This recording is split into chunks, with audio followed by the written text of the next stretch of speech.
Assalamualaikum warahmatullahi wabarakatuh. So, Rabbi Shrah li Assalamualaikum warahmatullahi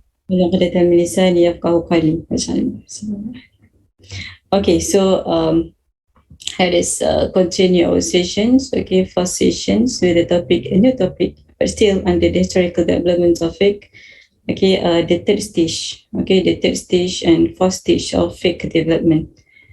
Right. So let me share the screen.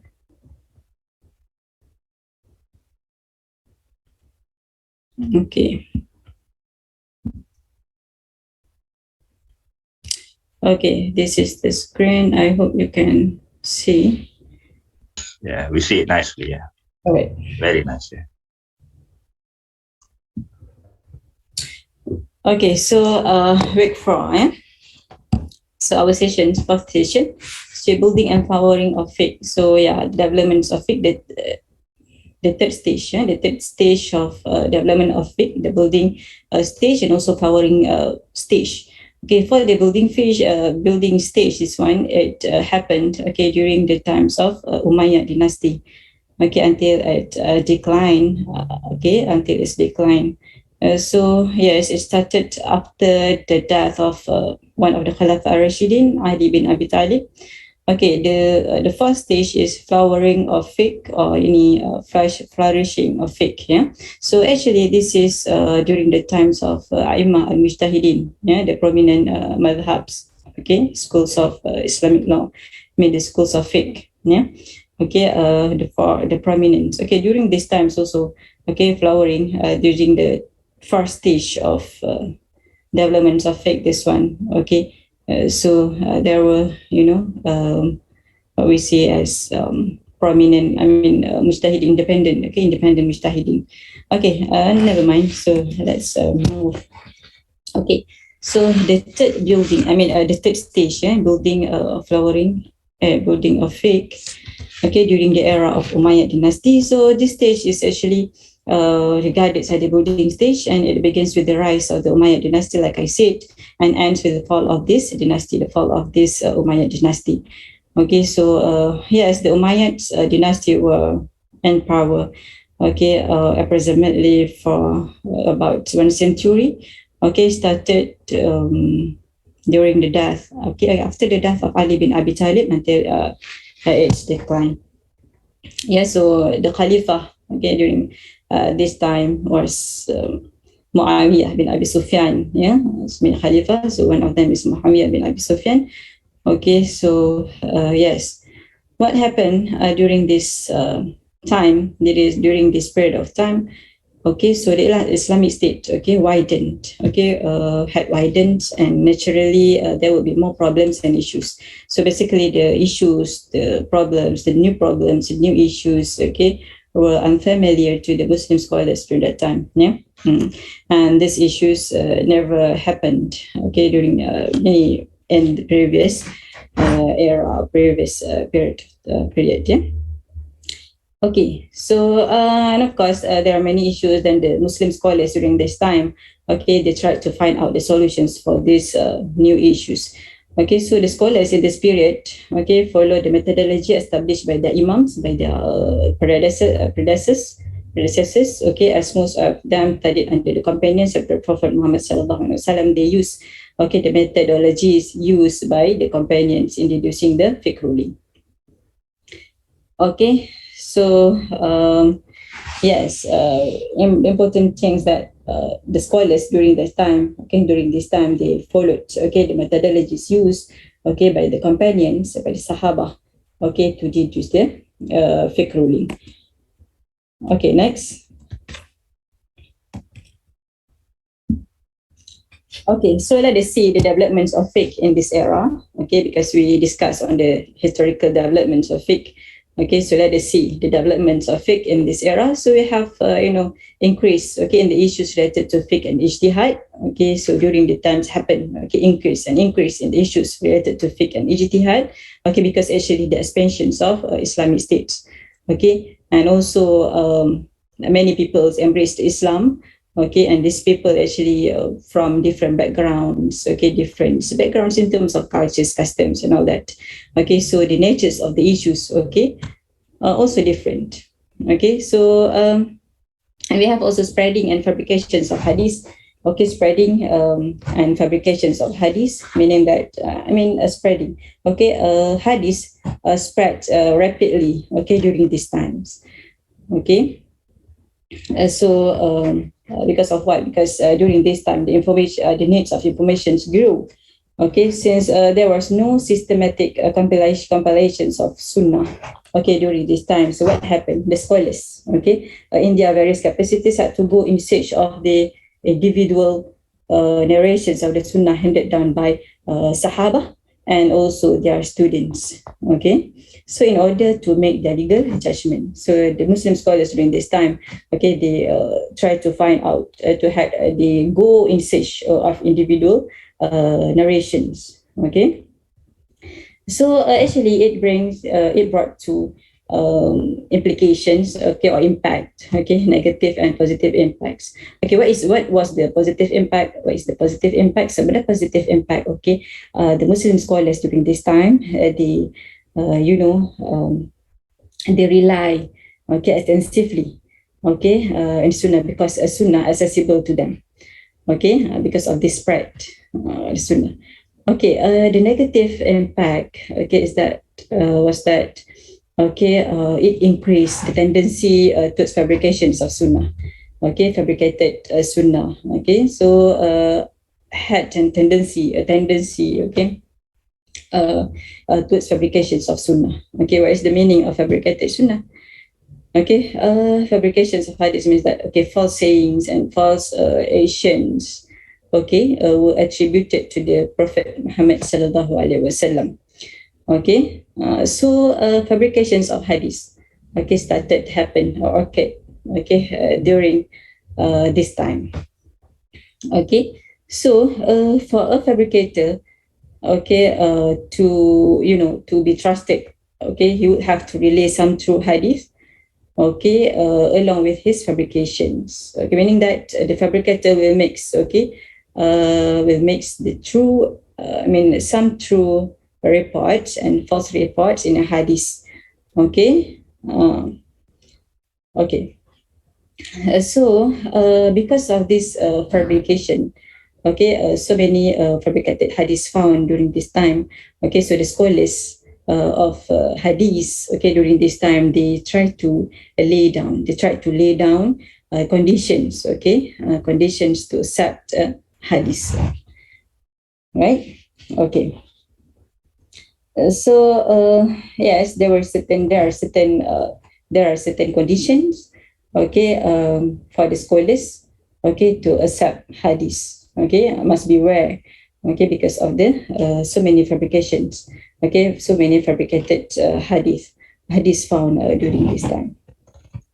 Okay, so the next, the emergence, okay, emergence of the School of Hadees, okay, known as Madrasah al-Hadith, and the School of Opinion, okay, known as Madrasah al-Ra'i.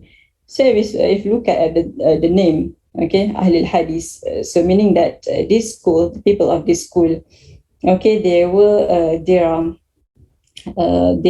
inclined, okay, to limiting their deductions of fiqh rulings based on the nas, okay, the text, right?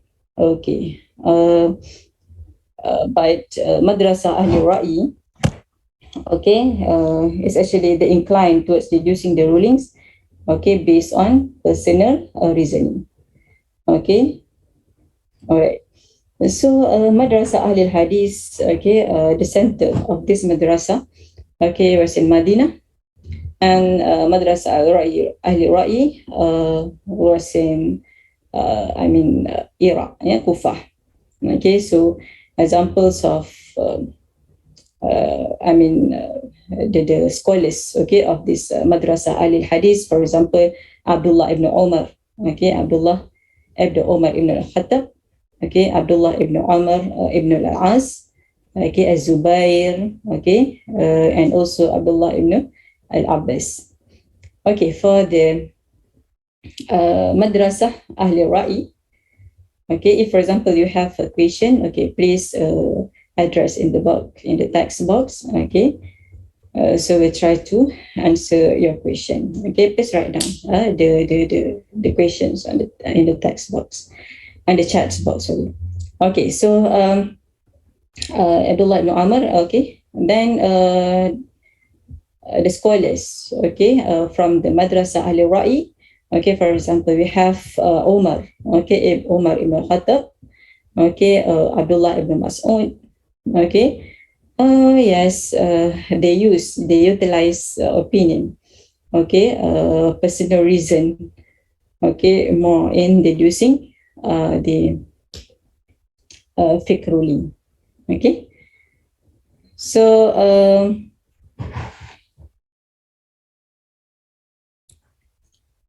okay, let us look to the differences, okay, to the differences between the methodology of Madrasa Ahlul Hadith and Ahlul Ra'i.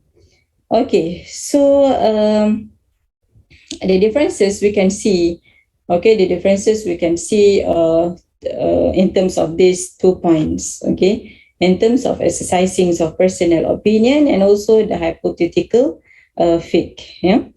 Okay, so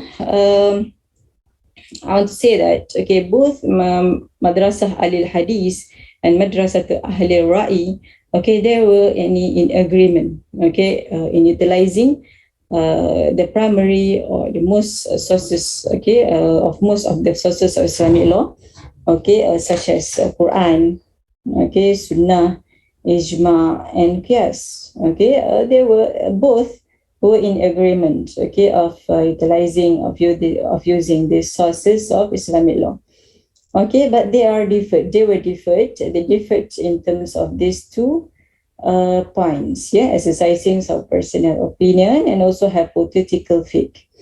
Okay, exercising of personal opinion, of course, yeah, this is more to Madrasah Ahli Ra'i.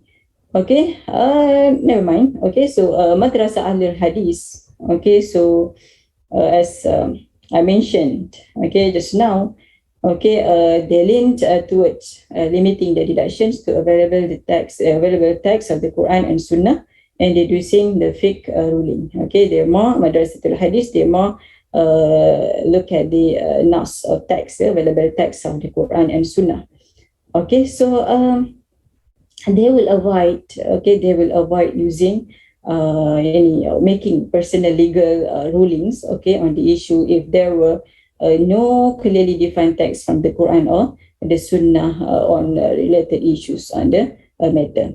Okay, so they try to avoid, okay, they avoid to use personal legal rulings on an issue if there were no clearly defined text, okay, on the issue or on the related matters. Okay. As for the scholars of Madrasah,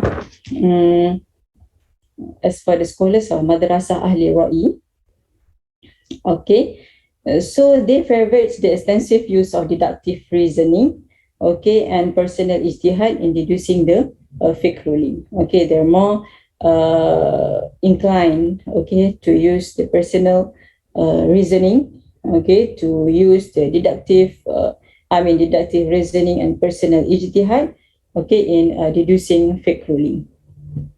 Okay, so actually this is based on their belief that, you know, all Islamic laws, okay, all Islamic law or laws revealed by Allah subhanahu wa ta'ala, okay, there are objectives and reasons behind that. Okay, so this is based on their belief that all of the various, okay, laws revealed by Allah had a what we call identifiable reasons, okay, and also objectives, maqasid behind the laws, okay, must be objective and also must be the reasons, okay. Either, okay, these objectives or these reasons, okay, were identified by Allah subhanahu wa ta'ala or the Prophet sallallahu alaihi wasallam, or the reasons, okay, or objectives were not identified by Allah or by Prophet Muhammad sallallahu alaihi wasallam. So scholars, okay, under this Madrasatul Ahl Ra'i, they tried to find out, okay, the reasons, okay, the objectives, okay, behind the laws, right? Okay, they tried to reach the possible reasons, okay, behind laws, okay, which were not mentioned, okay, by Al-Quran or Al-Sunnah. And then the scholars, okay, under this Madrasa Al-Ra'i, okay, they will apply, okay, such law to other circumstances, okay, which had the similar effective cause, right? Okay. Now we move to hypothetical fiqh, all right? Hypothetical fiqh. Okay, so many matters or issues, okay, that not yet happened. Okay, so for madrasah and Ahlul Hadith and madrasah Ahlul Ra'i, okay, okay, for example, madrasah Ahlul Hadith, they try to find out a solution, okay, for the issues that, I mean, current issues, okay, that really happened, okay, during that time. Okay, they try to find a solution, okay, for those issues, okay, the current issues. Okay, so I mean, the Madrasa Ahlul Hadith, okay, the people of this Madrasa Ahlul Hadith, they will not try to act proactively, okay, by finding the solutions for hypothetical fiqh issues or in hypothetical matters. Yeah, okay. But Madrasah Ahlul Ra'i, okay, Madrasah Ahlul Ra'i, okay, they try to find out the solution, okay, for hypothetical fiqh matters, okay, hypothetical matters, okay, they try to, problems, okay, or issues were invented, okay, and then the scholars, okay, try to find out the solutions for that matters, the hypothetical matters. Okay, so in their discussions, okay, discussions among this Madrasah Ahlul Ra'i people, okay, their discussions often use the phrase, okay, what if it were like this? Okay, what if the solution, okay, if the issue like this, okay, if it is like this, all right? So meaning that the scholars are the peoples of Madrasah Ahlul Ra'i, okay, they try to invent new problems, okay, and then try to find out the solutions for that hypothetical matters. Okay, so these are the differences between the methodology of Madrasah Ahlul Hadith and Ahlul Ra'i, okay, in terms of these 2 points, yeah, existence of personal opinion and also hypothetical fiqh. All right. Okay. So let us move. Okay. Reasons, okay, for the existence of both madrasah. Okay, Madrasatul Ahlul Hadith and also Madrasatul Ahlul Ra'i. Okay, what are the reasons, okay, for their existence? Okay, so the emergence of Madrasa Ahlul Hadith, okay, in Al-Madinah, okay, and Madrasa Ahlul Ra'i in Iraq, okay, was have certain reasons, okay, and factors. All right. The first one, okay, because of the background, so different backgrounds, and also the the methodologies used, okay, in deducing the hadith. Okay, like I said, the methodology used by Madrasat Ahlul Hadith, they more to any text, refer to available text from Quran and Sunnah, for example. Okay, Madrasah Ahlul Ra'i, they're more to use, okay, utilize the personal ijtihad or deductive reasoning. Okay, so then this actually leads to the developments of the existence of the both madrasah. Okay, so then we have the different number of available hadiths. Okay, and this one another factors, okay, another factors that leads to the existence, okay, of both madrasah, Okay, the different number of available hadith. So there are a great number of hadiths and other narrations available to the people of Al-Madinah. Okay, during Madinah, because the place, prophets was in Madinah. Okay, previously, so many many number. There are many number of hadiths. Okay, available in Al-Madinah. So because Hijaz was the home of Prophet Muhammad sallallahu alaihi wasallam and the birthplace of the Islamic State. Okay, so so what happened? So consequently, there was an abundance of hadiths, okay, in this region, in Medina, okay, as well as of the any legal rulings. Okay, legal rulings also. There were also so many legal rulings, okay, made by the first three caliphs, companions, okay, Abu Bakr, As-Siddiq, okay, Umar and Uthman. Yeah. Okay, because of what? Because Rasulullah sallallahu alaihi wasallam resided, okay, Al-Madinah, okay, before this. So that's why so many numbers of hadiths found in Al-Madinah. Okay, so Iraq.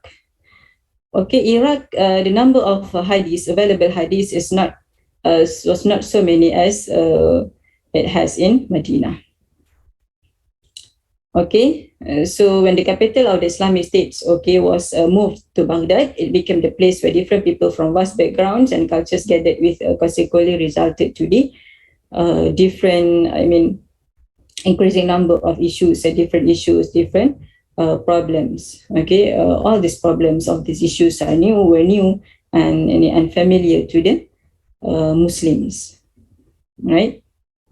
Any Muslim scholars at that time. Okay, so then in fact, in Iraq, okay, it was the place of fabricated hadiths, okay, which has prompted the scholars to impose strict restriction, strict condition in accepting a particular hadith. Okay, so you see in Kufa or Iraq, okay, the number of available hadiths was not so many as in Medina. Yeah. Okay, so another reason, okay, for the existence or another factor is the spread of two methods. Okay, the spread of two methods was also due to the influence of the scholars of these places, okay, with the methodology of their mentor from among the companions of Prophet Muhammad sallallahu alaihi wasallam. Okay, then the scholars of Al-Madinah, for example, such as Abdullah ibn Umar, studied or learned, okay, and graduated from in the hands of major scholars of Madinah, who follows the approach of Madrasah al-Hadith. Okay, this example Abdullah ibn Umar, yeah, okay, graduated from this madrasah. And then scholars of Iraq, for example, Abdullah ibn Mas'ud. Okay, in Iraq, Abdullah ibn Mas'ud was influenced, okay, by the earlier scholars of Iraq, okay, who propagated, okay, the methodology of Madrasah al-Ra'i, was influenced by the approach of Madrasah al-Ra'i. Okay, so this is the example of Ibn Mas'ud, from Madrasah Ahli Ra'i. Okay, then we have also another factor for the what we call the existence of both madrasah is the different lifestyle in Medina and Iraq. Okay, so as we know, Medina is very simple life. Okay, it's not as complex as what we have in Iraq during that time. Okay, so this also actually lead to the existence of this both madrasah. Okay, because in Iraq, people with different backgrounds, okay, different civilizations and cultures resided in Iraq. Okay, so many issues, many problems, new issues happen because of this, because of these differences, because of the different background, different lifestyle, okay, in Iraq. Okay, so many issues occurred So the scholars, okay, the Muslim scholars tried to find out the solutions. Sometimes the solutions were not found, cannot be found in Al-Quran or Sunnah. So they tried, okay, they tend to use the personal ijtihad. Okay, so these are the reasons for the existence of both madrasah. Okay, so let us look at the compilations, okay, during this period. So the Sunnah was not compiled, okay, completely, was not completely compiled, okay, during this period. Okay, yes, Khalifah Umar Abdul Aziz has instructed one of the scholars in Madinah, okay, to compile the Sunnah of the Prophet Muhammad sallallahu alaihi wasallam, but the process, okay, the compilations was not complete, okay, because the Khalifa Umar Abdul Aziz, okay, passed away, okay, before it was accomplished. All right. And then the compilations of legal rulings was started. Okay, the compilations of legal rulings was started, meaning that the fatwa of companions, okay, were compiled, okay, started to be compiled, okay, during this time. Okay, for example, the scholars of Hijaz, okay, in Medina, for example, they started to collect, okay, the fatwa from Abdullah ibn Umar, okay, Abdullah ibn Abbas, Aisha radiallahu anha, okay, Aisha bint Abu Bakr, for example, all the legal rulings started to be compiled, okay, during this time. Okay. All right. And the scholars of Iraq collected the rulings of Abdullah ibn Mas'ud. Okay, so the legal rulings from companions, fatwas from companions were started to be compiled during this time. So this is actually good, okay, as it will assist, okay, the scholars, okay, in deducing the fiqh ruling. Okay.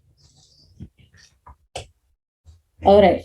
So this is the third stage, okay, of the fiqh development. Okay. Now we move to the fourth stage, okay, the flowering of fiqh or the Abbasid era. Okay, flowering of fiqh it happened during the Abbasid dynasty or era. So this stage started from the beginning of the 2nd century of Hijrah, okay, with the rise of the Abbasid dynasty, okay, founded by Khalifah Abu Abbasid. So the Khalifah Abu Abbas, okay, and it ended, okay, till the middle of the 4th century of Hijrah. That is during the decline of this dynasty, of this Abbasid empire or dynasty. Yeah. All right.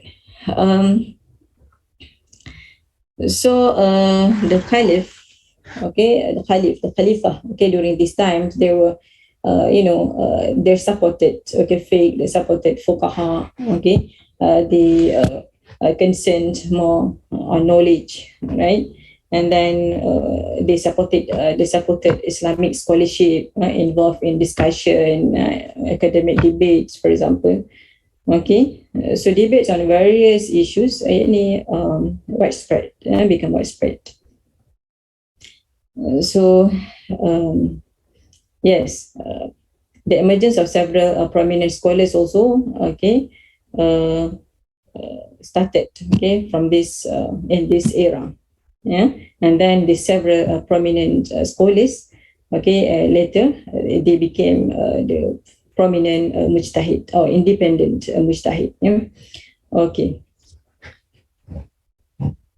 Okay, so during this period, what happened? Many principles of fiqh were developed, meaning that to the methods, okay, to deduce the fiqh ruling, okay, the principles of Islamic law, okay, were developed. Okay, other than Al-Quran, Sunnah, or Qiyas, Ijma, there are other sources of Islamic law. Yeah, like for example, it's the sun and all that. Okay, so let us move. All right. So, what are the factors affecting the development of fiqh? Okay, basically there are 6 factors affecting the development of fiqh. So first of all, okay, is a government support towards development of fiqh and the fuqaha. Okay, the support from government support towards the development of fiqh and the fuqaha. Okay, they have, the Khalifa. Okay, during this time they had close contact with fuqaha. Okay, they will consult the fuqaha. Okay, in making decision. For example, several decision. Okay, for example, Khalifah Al-Mansur. Okay, Khalif Al-Mansur, he consulted Imam Malik. Okay, Imam Malik about allowing him to make his famous compilation of Sunnah, compilations on the Sunnah called Al-Muwatta as the state constitution. Okay, but then what happened? Imam Malik refused. Okay, to accept this. Okay, to refuse to accept this suggestion. Okay, since he was aware of the limitations of his compilation in Al-Muwatta, okay, which only comprised of hadith of Prophet Muhammad sallallahu alaihi wasallam, available only in the Medina. Okay, not in other places. Okay, so he refused. Okay, to accept the suggestion by Khalifa Al-Mansur. Okay, actually, this one, this is to show, okay, the encouragement, okay, the support, okay, of the government, okay, towards the development of fiqh and fuqaha. Okay, then for example, another example is that Khalif Harun al-Rashid, Khalifa Harun al-Rashid, so he asked Imam Abu Yusuf, okay, to draft the law related to administrations of land, and the Imam, okay, wrote his famous book, okay, in Mu'amalah in administrations of land. Okay, the book's name is Kitab Al-Kharaj, for example. Same goes to Khalifa Al-Ma'mun. Okay, so meaning that all the Khalifa, okay, during this time, during the era, okay, they supported, okay, the developments of fiqh. Okay, the concerns with the knowledge, the concerns with the fuqaha. Okay, so next, because of emergence of competence mujtahidin, okay, and the spreads of debate and discussion. Okay, so many academic, debates, discussions on knowledge and fiqh. Okay, and then the Khalifa also they involved in such discussion, such debate, right? Okay, so this actually, this environment, okay, actually led to contributed, okay, to the development of fiqh during this era. Okay, then we have expansions of the Islamic Empire. Okay, expansions of the Islamic Empire. So what is the implication? Okay, the scholars developed different methods or different tools, okay, in ijtihad. Okay, this of course in order to find the solutions, okay, for the new issues, for the new problems happened during that times. Okay, so actually this is because the expansions, okay, of Islamic State, okay, the expansions also resulted in the increasing in the centers of learning, particularly in the major cities in the Islamic Empire. Okay, because of this expansion also, okay, there were many centers of knowledge. All right, okay. Then compilation of Sunnah. Okay, compilation of Sunnah. So during this time, okay, Sunnah, okay, some scholars took further steps, okay, to compile the Sunnah of Prophet Muhammad sallallahu alaihi wasallam. Okay, so during this stage, okay, the compilation started. Okay, began with the collections that combine sayings of the Prophet Muhammad sallallahu alaihi wasallam and the views of companions, okay, views of scholars, okay, the sayings of the scholars and also companions. Okay, then among the scholars who embarked on this method of compilation were Ibn Jurayj in Mecca, Sufyan al-Thawri in Kufa. So meaning that during this era, okay, many scholars, okay, took part, okay, to compile the Sunnah of Prophet Muhammad sallallahu alaihi wasallam. Okay, then the second century of Hijrah, okay, during this era, the codifications of Sunnah took another positive step in its development. Okay, so Sunnah was codified without incorporating the views of scholars, okay, the sayings of scholars, okay, like before. Okay, so it compiled, okay, based on the narratives. Okay, so we have, for example, Musnad Imam Ahmad, Musnad based on narratives, so like that. Okay, and later on, during the 3rd century of Hijrah, so Sunnah was compiled, based on the topics of fiqh. Okay, topics of fiqh, like what we have now. Okay, the 6 authentic collections of Hadith. Okay, so there are many. They based on a topic. The compilations based on topics. Okay, of fiqh. All right, tahara, and then for example, buyo, for example, meaning that it's based on the topics. Okay, topics of fiqh. Okay. Also, we have other than that, we have also compilations of fiqh. Okay, compilation of fiqh. So meaning that's all the legal rulings, all the principles of Islamic laws, okay, were compiled, okay, during this time. Okay, so we have, for example, many books, okay, written down, okay, about the principles of fiqh. For example, all of these assisted, okay, all the mujtahid in order to deduce the hukum, yeah. So we have, for example, some books of fiqh were written about the basic principles of fiqh and hadith. Okay, for example, Kitab Al-Kharaj just now by Imam Abu Yusuf. Okay, we have also Shafi'i, we have Al-Um. Okay, Kitab Fiqh. Okay, by Al-Shafi'i, Imam Shafi'i, we have Kitab Al-Um. Okay, then for example, fiqh, usul fiqh, principles of Islamic law. For example, we have a book written by Shafi'i. We have Risalah. Okay, so meaning that all the compilation of Sunnah, compilations of faith, legal rulings, okay, happened during this time. All right, so the last one is the emergence of different schools of Islamic law. Okay, so the prominent scholars during the times later on, became the independent mujtahid. Okay, then they developed their own methodology. Okay, introducing the fiqh ruling. Okay, so for example, the 4 prominent schools. Okay, and also we have another schools like Al-Auza'i.